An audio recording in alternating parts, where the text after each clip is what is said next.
fair, spoiler-free reviews of the newest films. Vaughn on Movies. In Battle Los Angeles, what were once just sightings in the sky becomes a terrifying reality when Earth is attacked by unknown forces. As people everywhere watch the world's great cities fall, Los Angeles becomes the last stand for mankind in a battle no one expected. It's up to a Marine Staff Sergeant, Aaron Eckhart, and his new platoon to draw a line in the sand as they take on an enemy unlike any they've ever encountered before. In an effort to avoid career suicide, let's start this review on a positive note. The world's toughest movie critic. First and foremost, Battle Los Angeles offers strong performances. All the Marines are believable, even recording artist Neo. Am I saying that right? Neo? And of course, Eckhart is fine as the dignified leader who has ghosts in his closet. I'm disappointed, however, in the lack of screen time for Michael Pena, who you may remember as the second best thing about Crash behind Matt Dillon. The visual effects are what you'd expect out of a $100 million film these days, and though I disagree with the forgettable creature design, I didn't see anything to cause me to question the willing suspension of disbelief. Limited perspective is all the rage with alien conflict films these days, and Battle Los Angeles prescribes to the same theory. The audience is embedded with the Marines. We know what they know. However, plot points are ham-fisted into the narrative in ways that all but the most critical will forgive. The audience is on the side of the Marines. We could care less about the aliens' actual agenda. Having a professor talk about it over an inaccurately broken broadcast signal is doing nothing special for me. And if said professor is correct in his assumptions, then the aliens had no business landing in our major cities.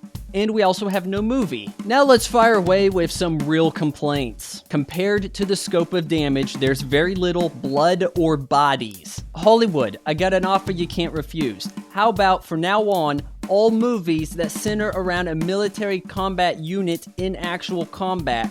How about from now on they get an automatic R rating? That way filmmakers don't have to sacrifice realism for one F-bomb and off-screen deaths. On a short resume, director Jonathan Liebsman has helmed some visually arresting films. In a similar nature, Battle Los Angeles has moments where it looks great. But there's so much shaky cam, Paul Greengrass would get confused. The whole movie tries to carry handheld battlefield cinematography even during the least heated moments. Having the camera jerk about in a scene of dramatic dialogue is not something an audience should have to endure in a theatrically released film where the budget permits for dollies, cranes, jibs, tripod. Granted, the review you're watching is doing the same thing, but I'm just a poor, single, pathetic man trying to hold your attention for a few minutes. Lastly, don't put kids in my war movie if they aren't going to do something war-related. I swear there are 2 kids in this film who contribute nothing, and there's one little girl whose name I never even heard, and her script only read Scream. I want to give a special shout out to Taryn Southern, the pride of Wichita.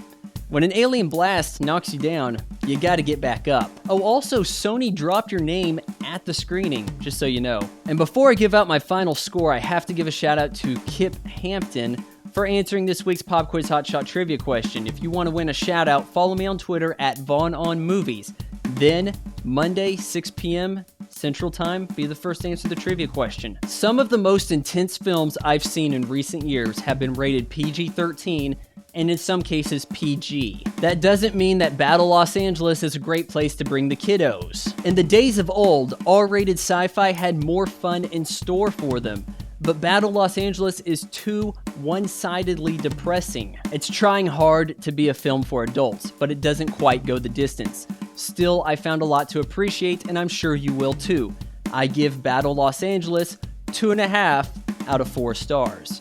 I'll see you guys next time.